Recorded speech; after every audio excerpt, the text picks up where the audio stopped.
Welcome in to Kickin' It. I couldn't help myself after the last week's events. So anyway, welcome to Kickin' It. I'm Jeff Woody. I'm technically the host of this, but Grant Mahoney is also here, and we're co-hosts. Co-host Grant Mahoney. Yeah, I would say that. You know, I was host for a couple weeks. One time recording on a potato, didn't know what I was saying. Probably couldn't hear what I was saying. The other time, me and Aiden, just kind of finding our groove and wasn't really sure what kind of ads I was supposed to say. So I was like, Jeff's probably better at this than I am. Speaking of ads, this is sponsored. It's provided, Kickin' It is provided by Kelderman Manufacturing, kelderman.com. If you want to, we are in the Christmas season. If you want to gift somebody something that they really are actually going to use, because, you know, a lot of times you're looking for something like my dad, old farmer, doesn't really, you know, if he needs something, he's going to buy it. So you got to like get in with a group of people to buy him something he's actually going to use, like a new power tool or whatever. If that's your boat, you got laser cutting, you got anything you need to do as far as heavy machinery is concerned, kelderman.com. We are here in the Wild Rose Casino and Resort Studios. Aiden White is behind the board. We're going to hear at least a little bit from Aiden throughout the day because you guys have actually been to games this year. I haven't. And this is going to be a pretty much basketball only podcast because there wasn't really any news as far as football is concerned. The only thing I'd really say is Deshaun Hanukkah committed to Kansas. Which, good for him. Yeah. Honestly, like, good for him. The dude's from Kansas. He was actually an intern for us for a little bit because he's in. Didn't know that. Nice. He was human sciences, getting his undergrad in kinesiology, human sciences, and then getting his master's in business. So he was just kind of like hanging out with me. And, you know, when you run a business and it's gym, it's sort of like a fit. But then all the shit started to happen. And so then he kind of wasn't really available to, you know, come do as much stuff. But he's a really nice guy. Like, he's super hardworking. He's great to interact with people. He's from Kansas. Like, he's going to be able to be around his family. And like, one of those guys that just got steamrolled by the system that shouldn't have. So, you know, should you bet when you're a college athlete? No. But he was one of the guys that wasn't really betting on anything Iowa State related, especially not his own team. So like, I don't know, he got screwed by the system. So now he gets to go like compete on a fun offense, even though Kotelnicki is at Penn State, but like he gets to compete in a fun offense because it's Lance Leipold. He gets to be close to home. Like, good for him. I hope Deshaun Hanukkah does really, really well and gets a shot to go ball out. But that's really the only football news. Yeah, it was good to see him land on his feet too, somewhere that's good. You know? Yeah, he's a good player too. Yeah. And it's also kind of one of those things that like if he was still here, then Ben Bramer probably wouldn't have had the same amount of options because they play the same position, even though, yes, you know, Tyler Moore and Gabe Burkle and Easton Dean, they all play tight end, and Steve O'Klotz, they all play tight end. But the primary receiving tight end, the Charlie Kohler Moore-esque position, that was Ben Bramer, but that was what Deshaun Hanukkah played. And so, like, if Hanukkah would have played, Bramer wouldn't have been able to get as many reps as he did.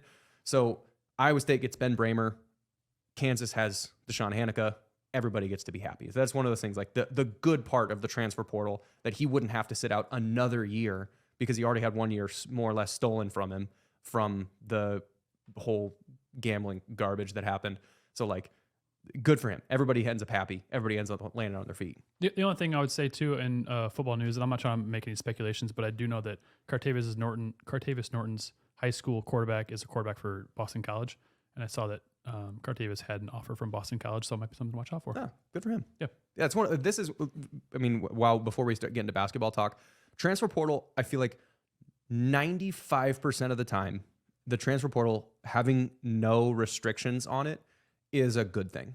Like the no missing a year, because most of the situations are going to be like that, where like, not necessarily Deshaun Hanukkah's is way different relative to the, you know, most situations, but like it's Cartavius Norton. Like, he's staring down the barrel of going from being the primary back to probably, because of as good as Abu Sama is and is going to be, and with Carson Hansen getting better, and they have another guy who's going to be in the Army All-American game who's going to be a freshman, like, you're staring down the barrel of a lot more competition. So even if you're at your best, you're going to get 12 carries a game. Well, I played running back. Like, I want to go to a place where I can get 18, 20, 25 carries a game. And if that's the case, you wouldn't, even at your best, do that at Iowa State because of the backfield situation.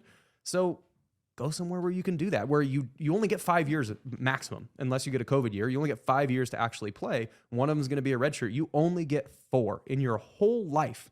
If you had to sit out a year, then you're going to go and not be able to maximize what your college experience is going to be with being a college athlete. Again, you only get 4 years, and most people aren't going to play in the NFL. And it's not like in basketball, you know, you can go play overseas, you can play in the G League. It's like NFL or bust. Like maybe you can play in the USFL for, you know, like $30 a game or whatever it is. It's not really worth it outside of playing in the league, and most people aren't going to do that. So it feels like those situations in the transfer portal are great. It lets guys go to places where they can actually play. The 5% of it is that it's like the crazy, the Dylan Gabriels. You're like, not going to play in the NFL. You want to go get a bag before. Right. And I mean, good for him. And like you can't be mad at him for doing that. I do the same thing. If he's smart about it, though, I mean, if say he is getting $2 million, I don't know what it is, but that's rumored that, you know, that's what Matt Rule said, that the elite quarterbacks are costing $2 million, $2.5 million, which is insane. Say he does get $2 million.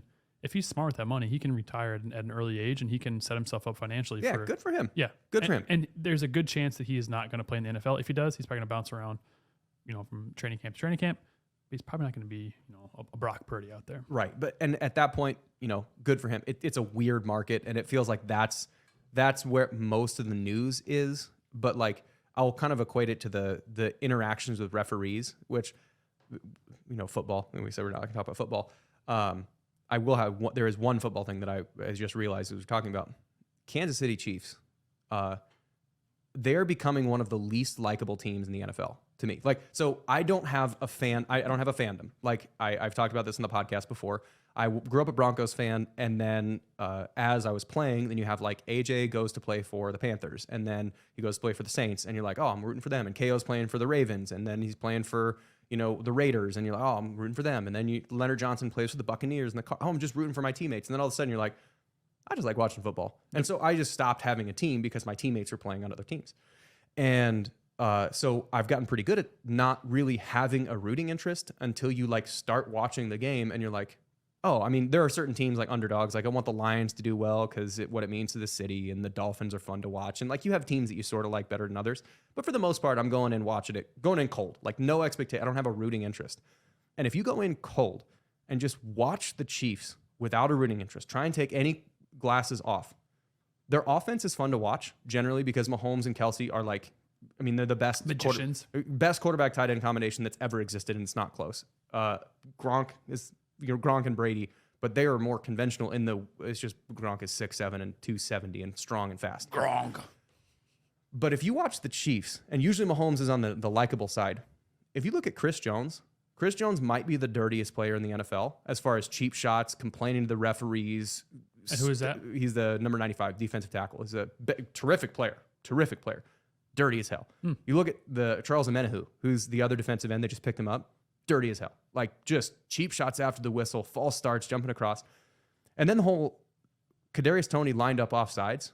And I would like to just, I wonder if Andy Reid and Pat Mahomes got a chance to actually watch the play before they went on the mic, or if they just did it based on their gut reaction of what happened in the moment. Because of course, in the moment, you're like, oh, how could he have been offsides? We got screwed. The dude was a body and a half in front of the back of the ball. And you're supposed to, I played receiver in high school. You're supposed to look at the ref and, yes, am I on? you ask. Am I on? You ask. And he did not. Andy No, Reid said that. he didn't. Did you see what Rex Ryan said about that play? No. So Rex Ryan has a known foot fetish.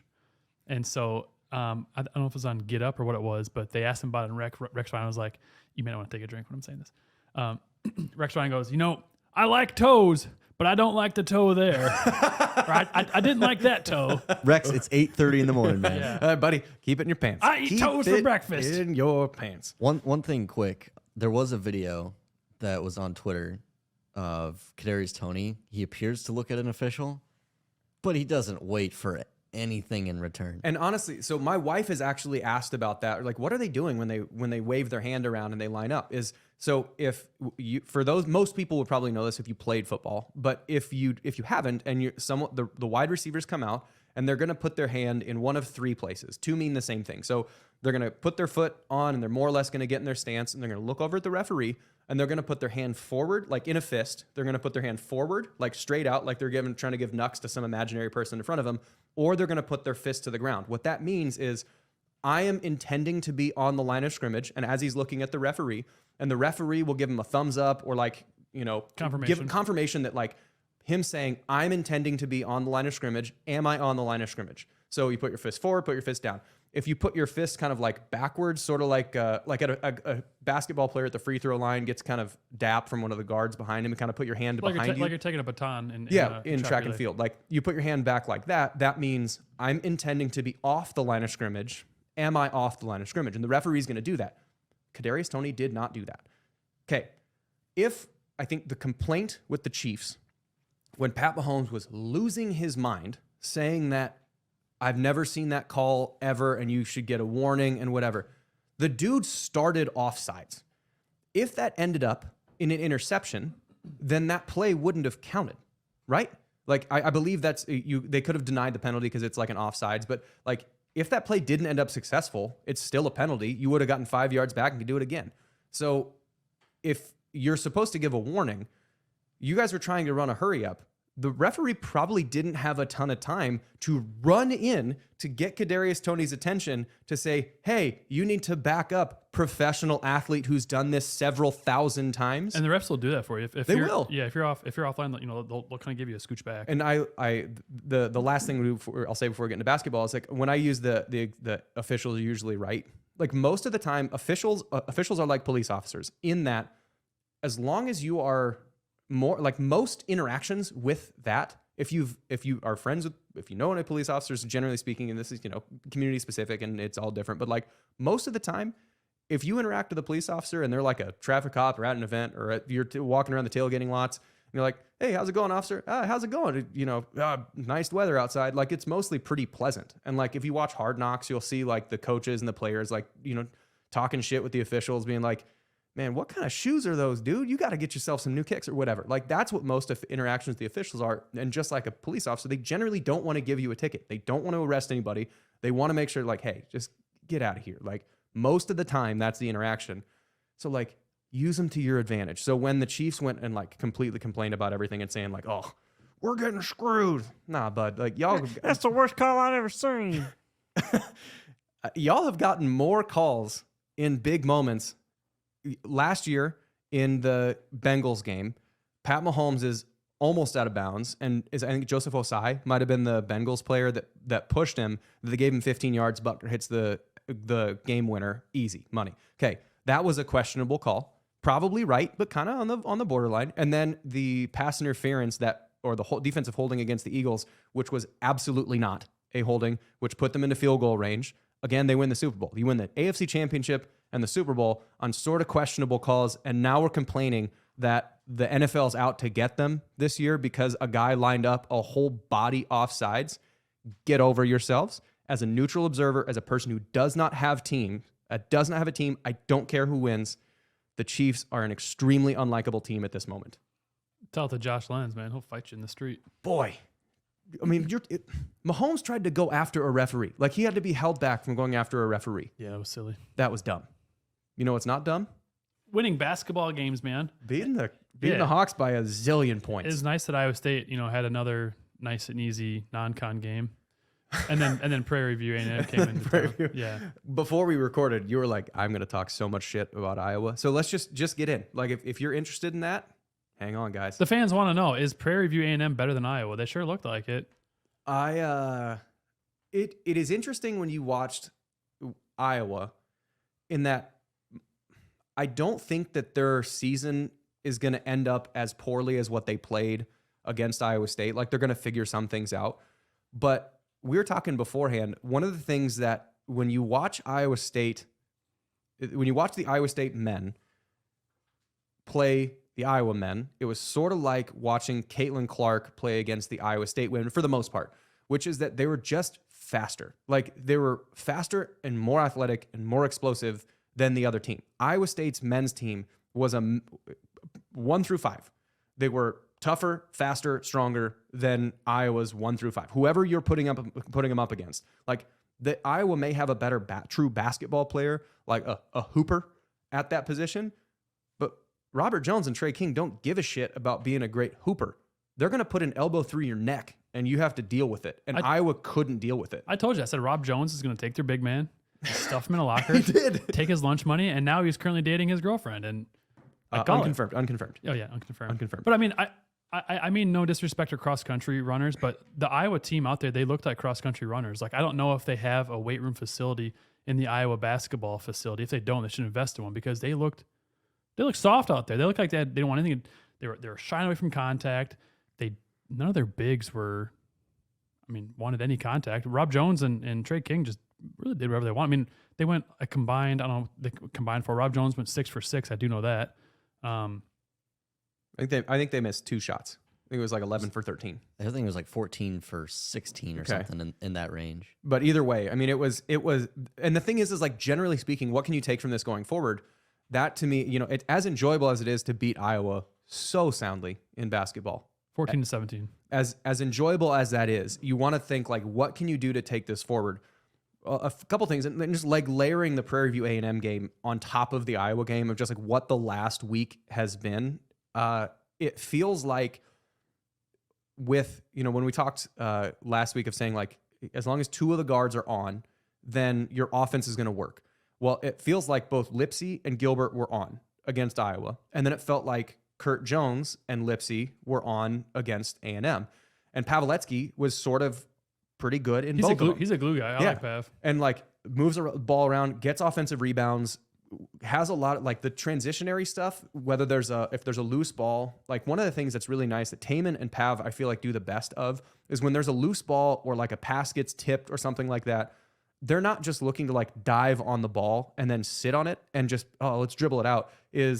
They recognize even as they're going for that loose ball, where does this ball need to go for the best outcome on this play? Like if it's an offensive loose ball in the offensive end, let me get on it and then kick it out to Trey King, who's out wide. And then we're going to swing that back to Taman and now we're reset. But if it's on the defensive end, a lot of times he's already looking to both of them are already looking to push it and see if they can get it to, whoever's streaking down the court. And it feels like they're just making good decisions. So when you layer in the Prairie View A&M and the Iowa game, Taman being on, Keyshawn being on, Pav being consistent, and then Kurt Jones finally had a comfortable Jiggy. He was comfortable in his shooting. And if you can get that, He looked confident too. That's half the battle. I mean, how much more when you get further down the road, how much better is it going to be for King and Momcilovic and even Omaha, who played at least a little bit better against A&M once he starts to get his feet, and Hassan Ward when he comes back? If Kurt Jones can be, the 40-something% that we've heard that he's going to be, Keyshawn Gilbert was 3 for 3 in threes against Iowa. If he can be a threat, and Taman can shoot, and I can think he's somewhere in the upper 30s or 40% from 3, and Pavletsky, if you leave him open, is going to nail it.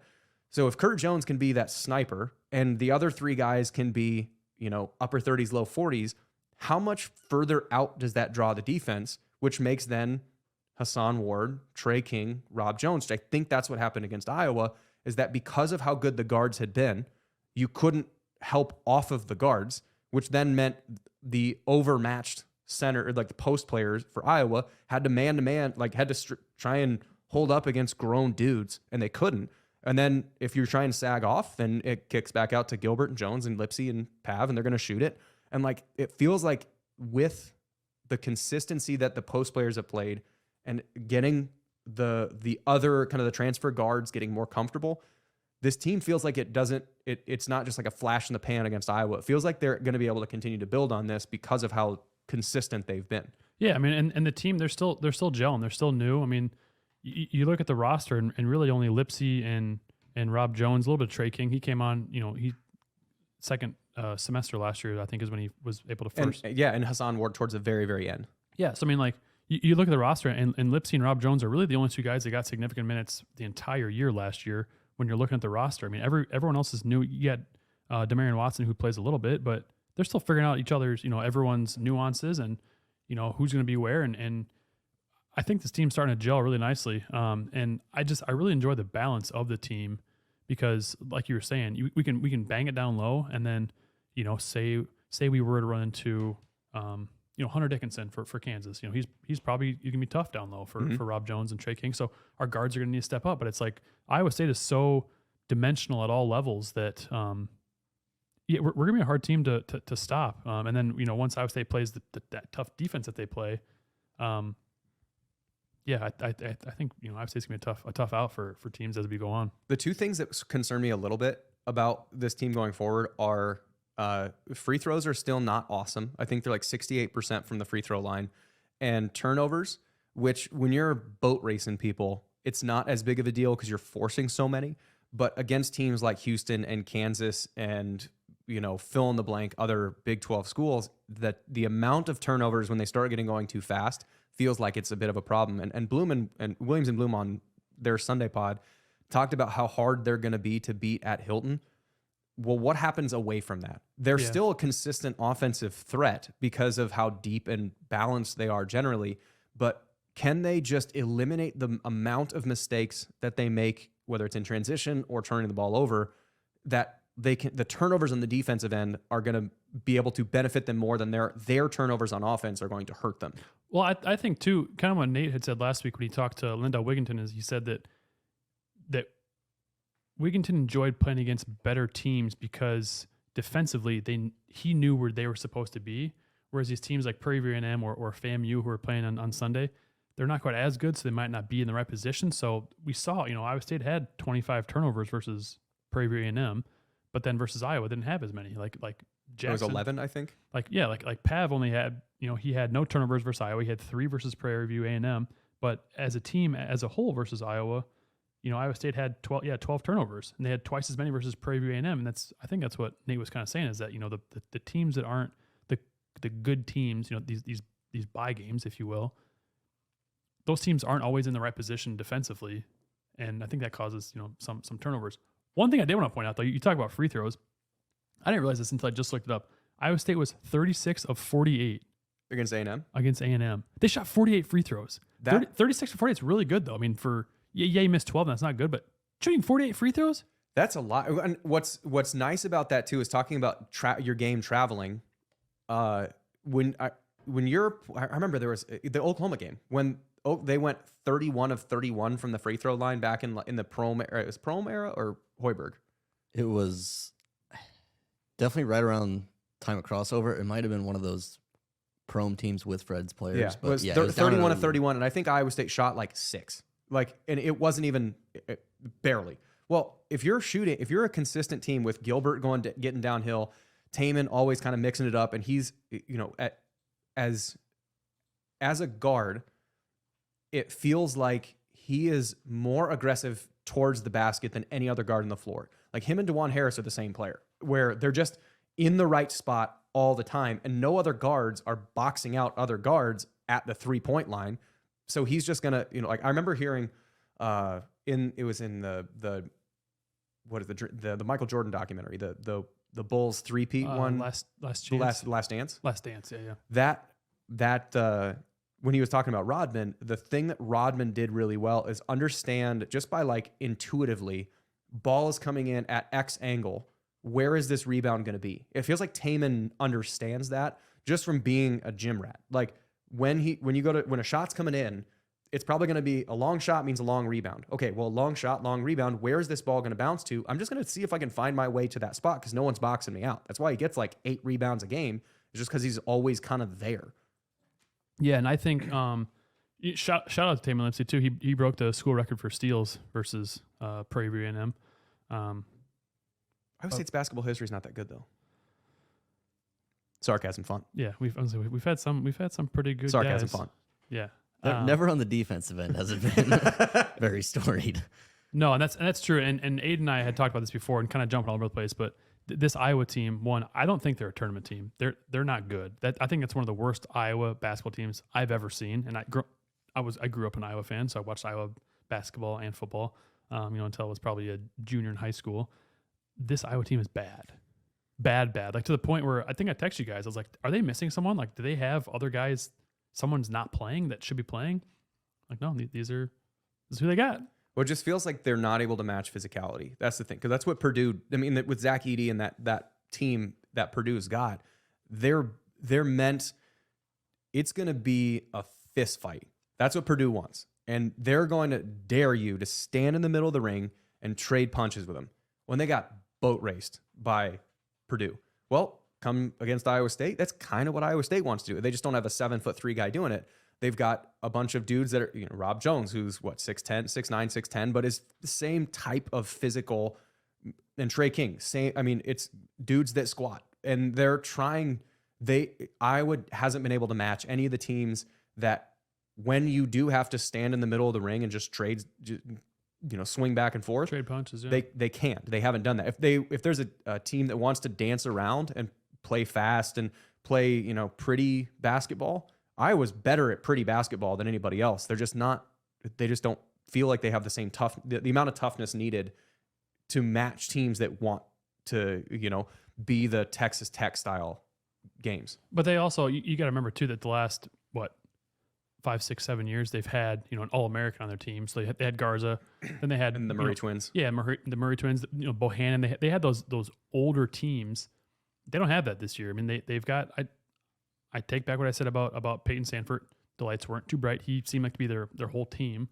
But kind of like the Iowa women's, outside of Sanford, if he's not shooting well, I don't know who they have. And then you look at the Iowa women's. Caitlin Clark, she's a baller, but She's the best women's basketball player in the country right now. Yeah, she'll be the number one pick, for the WNBA draft. You take her away though, or she had a bad night shooting versus Kansas State and they lost. If she has a bad night shooting or she's not able to get her 30, 35 points, I think the Iowa women's team's going to struggle. I'm not saying this because I'm an Iowa State fan, obviously, and despise Iowa. I don't think this Iowa women's team has what it takes to get to the Final Four or to the finals again. The thing is that, but yes and no. I mean, because of how Caitlin Clark can score, that's different. Like if she changes how every defense has to play, and basketball is one of the sports where in football or in wrestling, great defense beats great offense, pretty much no matter what. Like if Jordan Davis for Georgia, back when he was, playing college ball and he's playing against, fill in the blank, Vanderbilt, Valparaiso, I don't care. When they're playing and you have a dominant defensive tackle or dominant, Sauce Gardner or whatever, you cannot move the ball. If Jordan Davis is pushing the center back 6 yards in 2 seconds, tough shit. Plays over, doesn't matter.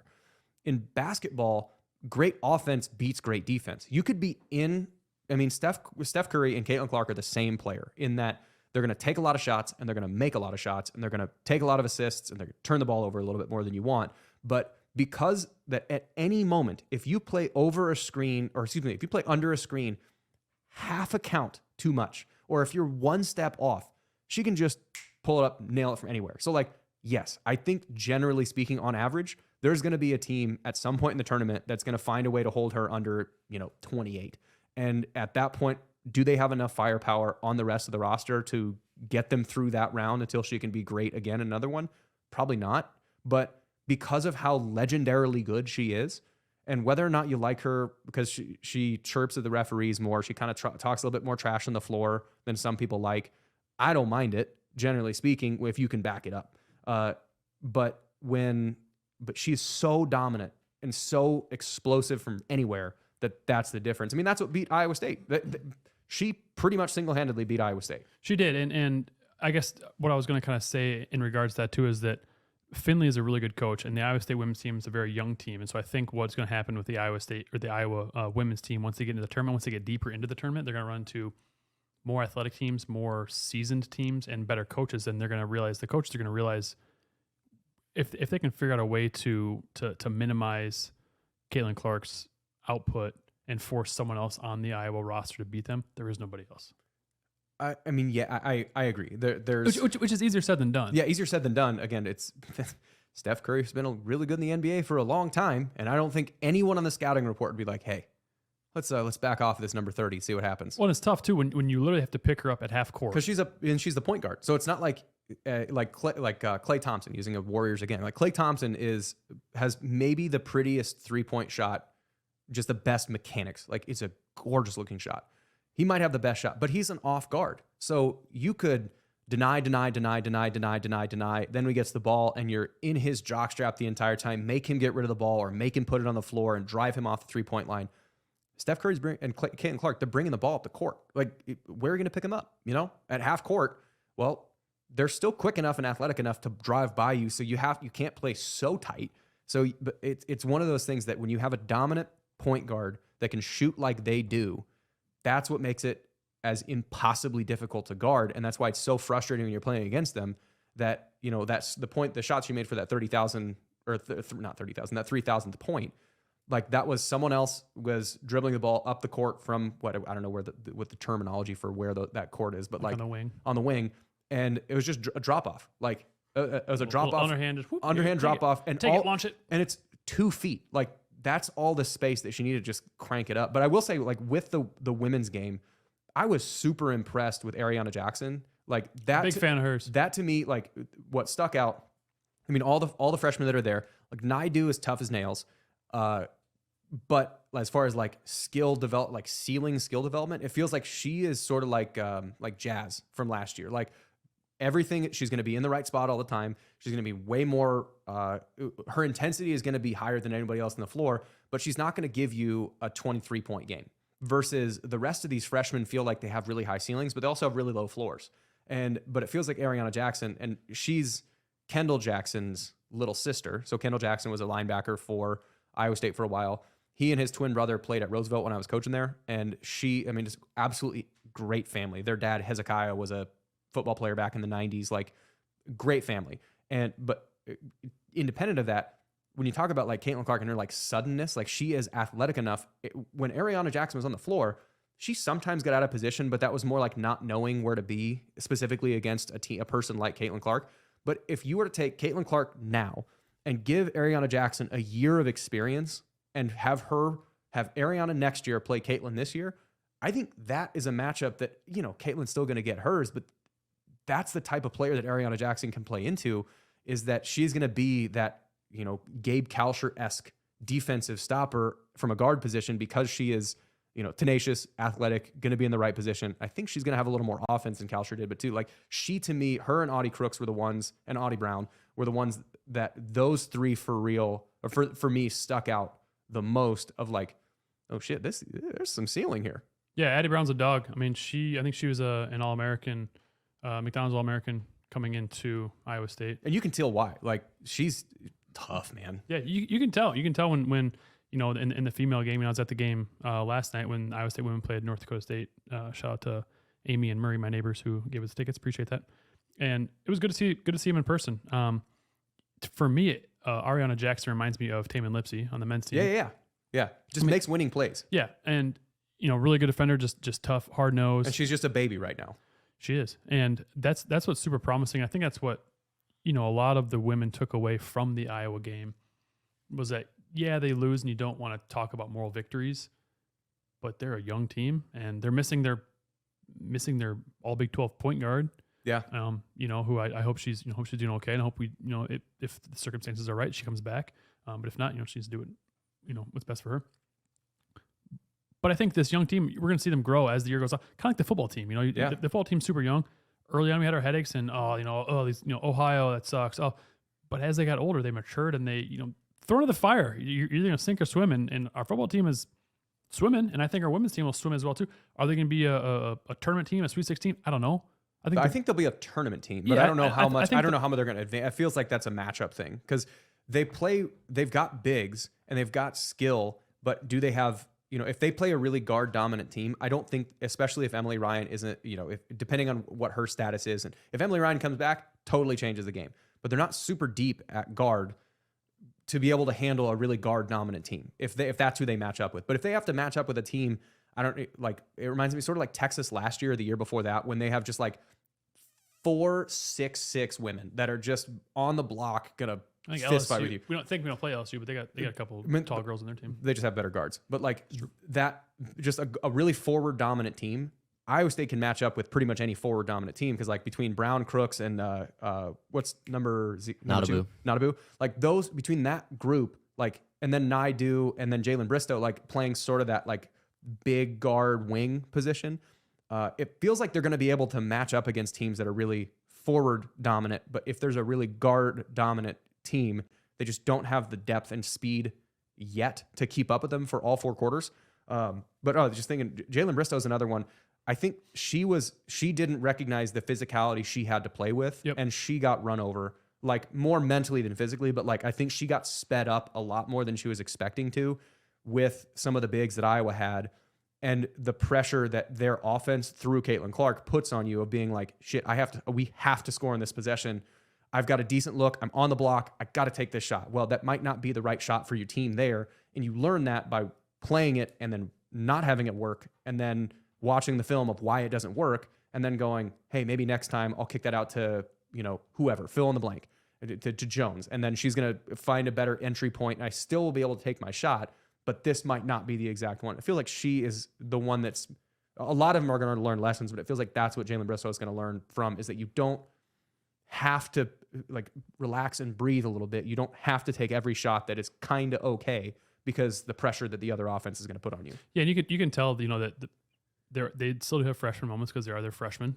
At this time last year they were still in high school, and I think you made a good point of Bristow, things were kind of sped up for her. And you can tell just out there, the physicality is she'll get there as she has a year in the weight room as she goes through a season of the Big 12. But I think she's gonna be a good one for us too. She's like 6'2". I mean, I think she was a pretty. She's athletic. Oh yeah, she's athletic. She was I think she's a high level recruit for us too. Another one that I think I was really impressed with last night was Hannah Bellinger. I think that's her name, number 13. Mm-hmm. She's out there stroking. I was like, who's this girl? That's the Truman girl, right? Transfer from Truman State. Yeah. I also feel like you can't watch the women's game and not look at Audie Crooks and be like, that is future WNBA player. My one knock against her though is when she gets down low, she'll separate her hands and kind of like a scoop shot, and you can be 4 foot nothing and just snag that ball for how low she takes it. Yeah, of just keeping it up. Yeah, that's my one knock on her, and I'm obviously I'm sure they'll get cleaned up as she goes, but and I think one of the things too is like you look at her like just Baby Shack, like she's so much bigger shoulder width and height than everybody that she's playing against.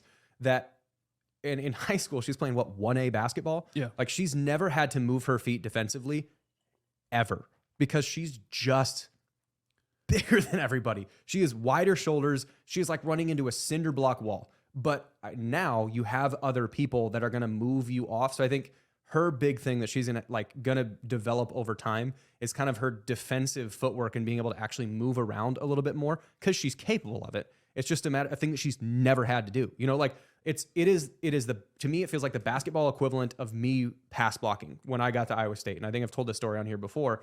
We did one of the first drills one of the first times that I got like laughed off the practice field was we were doing a blitz pickup drill and I was in the back of the line and Alexander Robinson's going up against Jesse Smith or whatever, and they're going against each other, and then the 2s and the 3s and the 2 matches 2 and 3 matches 3. But then the linebacker line was a little bit shorter than our line, so then by the time I got up there as like the 7th guy, their 1 is back up. So I had Freddie Guerin.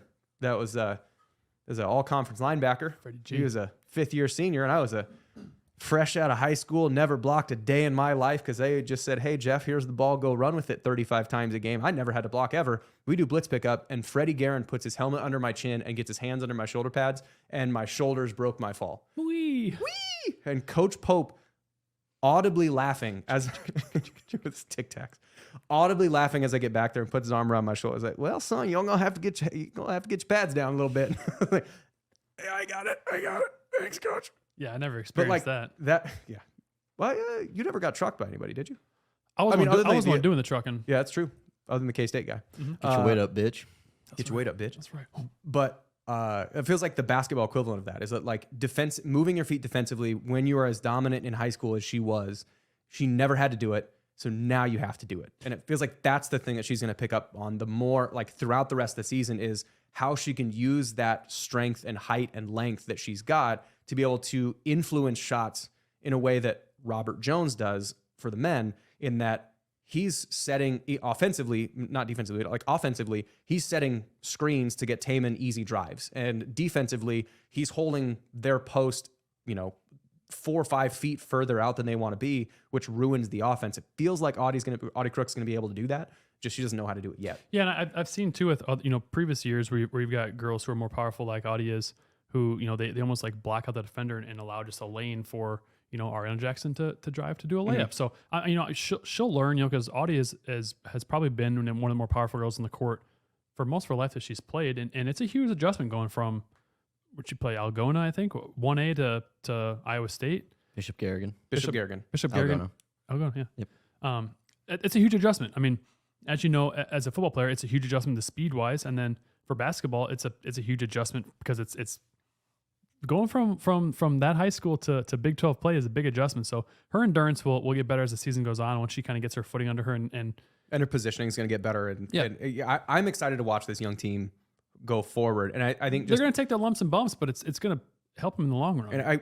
And last year I didn't get to do a podcast that was anything other than football because no one really cared. But now, thanks, Chris. Really appreciate that. Now I'm around to now Aiden's around slave for all these podcasts. Yeah, thanks, buddy. Good luck in finals this week. Thanks. But one of the things that's nice and like this I'll sort of close with this is that just take a moment to that how cool it is in our state, how good the women's basketball is at least 3 of the 4. I think UNI is probably holding up the rear a little bit, and they're still pretty damn good. But you get Drake, who's probably going to win their conference. Iowa is probably going to win their conference. Iowa State last year won their conference, and young this year, and I feel like it'll finish middle-ish of the pack in the Big 12. But it's great women's basketball up and down the floor. And like, if you can't get into watching Iowa State women's game, go watch a Drake game. You're going to watch good basketball everywhere. So like I think that's just one cool thing of just, there is good women's basketball all the way across the state. I've got two last things before we wrap it up. One is a note for our listeners for a future guest, but Iowa State plays FAMU on Sunday, Florida A&M. So Iowa plays FAMU in Des Moines on Saturday afternoon. Kind of cool, And then Sunday. Is that at Wells Fargo? Yep. And then the Iowa women play Cleveland State after them. So kind of cool doing a doubleheader. Yeah, doubleheader in Des Moines. But Iowa State plays FAMU on Sunday, and FAMU looking at their schedule, they are playing a bunch of like Power 5 schools. They're getting paid, just paid to get their ass kicked. Yeah. So they're not good. But I say that because FAMU is a team that beat Iowa State in 2019, 70-68. Halliburton was on that team, but he was out with like a wrist injury. And that was kind of the beginning of the end. Kind of the beginning of the end of the Fire Steve Prohm campaign. So does that come into play at all? Across the 4 years later. Across this is FAMU. Because are they the Dragons? They look like they're like the Snakes or something. FAMU. What are they, Aiden? Aiden's going to effort. I know that their mascot is like I'm going to say like a rattlesnake. A FAMU. What do you got for us, Aiden? Hold on one second. It doesn't have it on their website. Really? What? I'm gonna say it like just has their logo. FAMU Rattlers. I don't know. It's a great podcast with silence there. Well, yep. so one thing too that I'll say for our listeners. So thank you to everyone who's still listening. Fran Fraschilla will be joining us on the podcast. Yes, a huge guest. He's a little busy right now, so it will take us a couple weeks before we get him on. But after the holiday season, in early January, Fran has agreed to join us for a podcast. So I'm not sure if it'll be in person or virtually, or if we're going to be doing it from Provisions. I know he loves Provisions, or if we're going to go to his hotel and do it in the lobby. I don't know, but Fran Fraschilla has agreed to join the podcast, so that'd be fun. And then also next week we will have on a guest from Memphis to preview the bowl game, to kind of talk about what we should expect from Memphis, who actually has some familiar faces with Baby Joe Skates and Jeff Myers. Yeah, and their head coach coached under Campbell when he was at Toledo. So cool. Yeah. One thing, just because we didn't get a Goldfinch Athletics interview this week, we're officially live with the DMPS registration. So we are providing, it's the Goldfinch Speed Rookies program for the elementary school students. So if you are a Des Moines public school parent or a kid, if you're a kid and you're elementary school and you love this, I am sorry for the language we've used. But if you're a parent of a Des Moines public school student and you want your kid to get access to the speed or strength and conditioning, and it's the fun way that we deliver that, registration's live for the winter program, which starts in the 3rd week of January once the kids get back.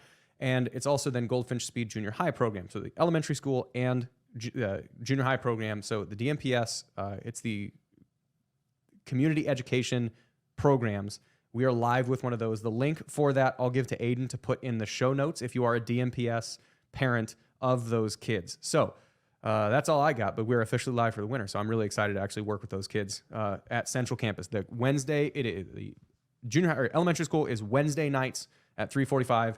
The junior high is Wednesday nights right after that at Central Campus, and then on Thursday nights at I believe 4:30 or 4:45, one of those two nights. But anyway, being able to work with Des Moines public school kids, that to me is one of my favorite things that we'd be able to get to do. So if you want to sign up for that, if you're a Des Moines public school parent, look for that in the show notes. Last thing on FAMU, did you find them? Rattlers. The Rattlers, yep. So their mascots are rattlesnakes. So I'm a snake. I'm a slither little snake. Slither little snake. Thanks for all of our loyal listeners who are still listening. And as always, remember, adopt, don't shop.